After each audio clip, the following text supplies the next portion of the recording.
Welcome to my channel. ఈరోజు మన recipe వచ్చేసండి ఎంతో టేస్టీగా సింపుల్గా 90s kids favourite recipe sweet హాల్కోవా అనేది ప్రిపేర్ చేసుకుందామండి. ఇది మనము 10 నిమిషాల్లో ప్రిపేర్ చేసుకోవచ్చండి. చాలా సింపుల్గా అయిపోతుంది. టేస్ట్ అనేది చాలా బాగుంటుందండి. తప్పకుండా ట్రై చేయండి మీరు కూడా.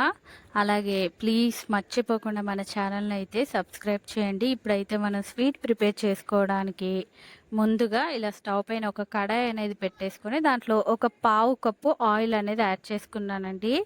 ఆయిల్ అనేది కొంచెం వేడెక్కాక దాంట్లోనే ఒక 1 కప్పు మైదా అనేది యాడ్ చేసుకున్నానండి. పావు కప్పు ఆయిల్‌కి 1 కప్పు మైదా పిండి అనేది పర్ఫెక్ట్‌గా సరిపోతుందండి. మనకి స్వీట్ అనేది చక్కగా రెడీ అయిపోతుందండి.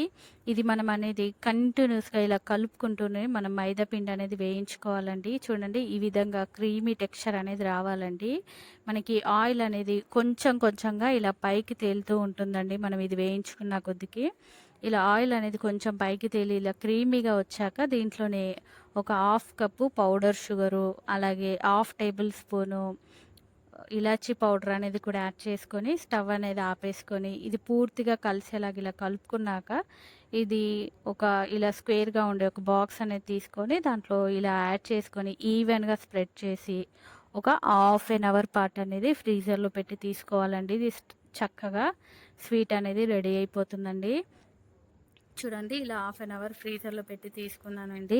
మనకి స్వీట్ అనేది రెడీ అయిపోయిందండి. ఇలా తీసుకున్న దీన్ని ఇలా చిన్న చిన్న పీసెస్గా కట్ చేసి తీసుకుంటే మన హాల్కోవా స్వీట్ రెసిపీ అనేది రెడీ అయిపోయిందండి.